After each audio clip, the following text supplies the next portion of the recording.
இந்திய பெருங்கடலுக்கும் பரவிய ஈரான் மீதான அமெரிக்க இஸ்ரேல் போர். இந்திய பெருங்கடலுக்கும் பரவிய ஈரான் மீதான அமெரிக்க இஸ்ரேல் போர். இலங்கைக்கு அருகில் நேற்று ஒரு அமெரிக்க நீர்மூழ்கி கப்பல் ஈரானிய போர்க்கப்பலை தாக்கியதில் குறைந்தது 87 பேர் கொல்லப்பட்டனர்.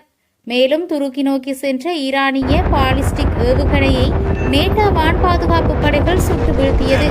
இது ஈரான் மீதான அமெரிக்க இஸ்ரேல் போர் இந்திய பெருங்கடலுக்கும் பரவியுள்ளது. இரண்டாம் உலகப் போருக்கு பிறகு ஒரு அமெரிக்க நீர்மூழ்கி கப்பல் ஒரு எதிரி கப்பலுக்கு எதிராக டோர்பேடோ ஆயுதத்தை சுட பயன்படுத்துவது இதுவே முதல் முறை.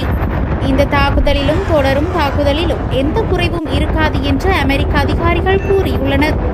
அவை ஈரானின் பாலிஸ்டிக் ஏவுகணை திட்டத்தையும் அதன் கடற்படையையும் அழித்துவிட்டன என்றும் நேற்றைய சம்பவத்தை அமெரிக்க அதிகாரிகள் மேற்கோள் காட்டினர். போரின் 5வது நாளான நேற்று இஸ்ரேலிய ஜெட் விமானங்கள் ஈரான் மீது பலமுறை தாக்குதல்களை நடத்தியுள்ளனர். இதில் 1000க்கும் மேற்பட்ட பொதுமக்கள் கொல்லப்பட்டதாக மனித உரிமைகள் குழுக்கள் கூறியுள்ளன. அதே நேரத்தில் ஈரானும் இஸ்ரேல் மற்றும் வளைகுடா அரபு நாடுகள் மீது ஏவுகணைகள் மற்றும் ட்ரோன்களை ஏவியது. அமெரிக்க பாதுகாப்பு செயலாளர் பீட் ஹெக்செட் கூறுகையில், அமெரிக்க இஸ்ரேலிய கூட்டு ராணுவ நடவடிக்கை எங்கள் தீவிர இஸ்லாமிய ஈரானிய எதிரிகளுக்கு பெரும் அழிவை ஏற்படுத்தியுள்ளது என்றார். அவர்கள் பொறாமைப்படுகிறார்கள். அவர்களுக்கு தெரியும், இல்லையெனில் விரைவில் அவர்கள் அதை அறிந்து கொள்வார்கள். அமெரிக்காவும் இஸ்ரேலும் விரைவில் ஈரானிய வான்வெளியை முழுமையாக கட்டுப்படுத்தும்.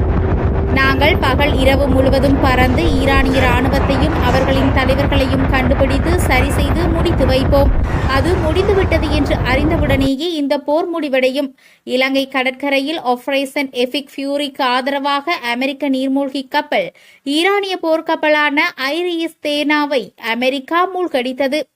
மார்ச் 4ஆம் தேதி இலங்கை கடற்கரையில் ஆபரேஷன் எபிக் ஃபியூரிக்கு ஆதரவாக அமெரிக்க நீர்மூழ்கி கப்பல் ஈரானிய போர்க்கப்பலான ஐரிஸ் தேனாவை மூழ்கடித்தது. ஜூன் மாதத்தில் நடந்த 12 நாள் போரின் போது இஸ்ரேல் மேற்கொண்ட நடவடிக்கையை விட இந்த போர் 7 மடங்கு தீவிரமிக்கது. மேலும் கூடுதல் அமெரிக்க போர் விமானங்கள் இப்பகுதிக்கு வந்து கொண்டிருக்கின்றன என அமெரிக்க பாதுகாப்பு செயலாளர் பீட் ஹெக்செட் தெரிவித்துள்ளார். இதன்போது இஸ்ரேலை பாராட்டிய அவர், போரில் அவர்களின் பங்கு ஒப்பிட முடியாத திறமையுடனும் இரும்பு உறுதியுடனும் செயற்படுத்தப்படுவதாகவும், அத்தகைய திறமையான கூட்டாளியுடன் இணைந்து போராடுவது புதிய காற்றின் சுவாசம் என்றும் கூறினார்.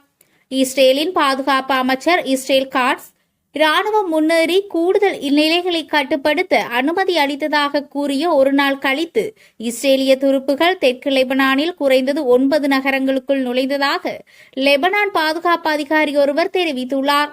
இந்நிலையில் லெபனானில் எந்தவொரு குறிப்பிட்ட புதிய நிலைநிறுத்தங்கள் குறித்தும் இஸ்ரேலிய ராணுவம் இதுவரை எந்த கருத்தையும் வெளியிடவில்லை. கடந்த சனிக்கிழமை முதல் ஈரான் மீது இஸ்ரேல் 5000 குண்டுகளை வீசியுள்ளது. ஜூன் மாதம் இஸ்ரேலுடனான போருக்கு பிறகு ஈரான் தனது அணுசக்தி திட்டத்தின் பெரும்பகுதியை மாற்றிய தெஹ்ரானின் புறநகரில் உள்ள ஒரு ரகசிய நிலத்தடி தளத்தை செவ்வாயன்று தனது ஜெட் விமானங்கள் அளித்ததாக இஸ்ரேல் தெரிவித்துள்ளது.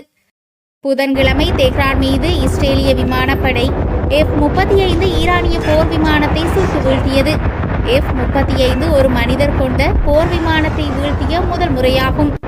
அமெரிக்க கூட்டுப்படை தலைவர்களின் தலைவர் டான் கேன் கூறிய கருத்துக்கள் அமெரிக்க படைகளின் தாக்குதல் நகர்வை மேலும் எடுத்து காட்டியுள்ளது.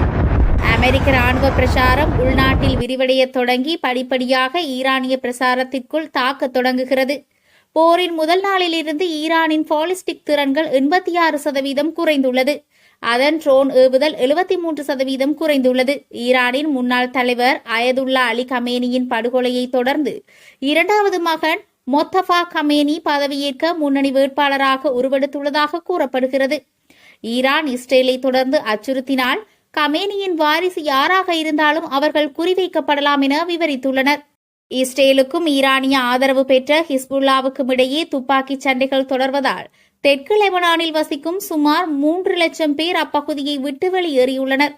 தெற்கு லெபனான் முழுவதும் அவசரமாக வெளியேறும் உத்தரவுகளை இஸ்ரேலிய ராணுவம் பிறப்பித்து குடியிருப்பாளர்கள் தங்கள் வீடுகளை உடனடியாக விட்டு வெளியேறி லிட்டானி ஆற்றின் வடக்கே செல்லுமாறு அழைப்பு விடுத்தது. பெய்ரூட் அல்லது சிடோனில் இடம்பெயர்ந்த மக்களை தங்க வைக்க இனி இடமில்லை என்று லெபனானின் சமூக விவகார அமைச்சர் கூறியுள்ளார். லெபனான் முழுவதும் 250க்கும் மேற்பட்ட ஹிஸ்புல்லா இலக்குகளை ஏற்கனவே தாக்கியுள்ளதாக இஸ்ரேல் தெரிவித்துள்ளது. இதில் ராக்கெட் லாஞ்சர்கள், கட்டளை மையங்கள், ஆயுத கிடங்குகள் மற்றும் மூத்த ஹிஸ்புல்லா தளபதிகள் உள்ளதாக தெரிவிக்கப்படுகிறது. பெய்ரூட்டில் உள்ள ஈரானிய தூதரகத்தை யூத அரசு தாக்கினால் உலகெங்கிலும் உள்ள இஸ்ரேலிய தூதரகங்களை குறிவைப்போம் என்று ஈரான் கூறியதாக தெஹ்ரானின் ஆயுதப்படைகளின் செய்தி தொடர்பாளர் கூறியுள்ளார். மேலும் வளைகுடா நாடுகள் மீதான ஈரானிய தாக்குதல்கள் நேற்றும் தொடர்ந்தன. கட்டார் 10 ட்ரோன்கள் மற்றும் 2 குரூஸ் ஏவுகணைகளை இடைமறித்தது. மேலும் ஒரு ட்ரோன் சவுதி எண்ணெய் சுத்திகரிப்பு நிலையத்தை நோக்கி செலுத்தப்பட்டது. பிராந்திய போர் விரிவடைந்துள்ளதால் வளைகுடா நாடுகள் சமீபத்திய நாட்களில் மீண்டும் ட்ரோன் மற்றும் ஏவுகணை தாக்குதல்களை எதிர்கொண்டுள்ளன. இதற்கிடையில்தான் இலங்கைக்கு அருகில் ஈரானிய போர்க்கப்பல் மூழ்கடிக்கப்பட்டது.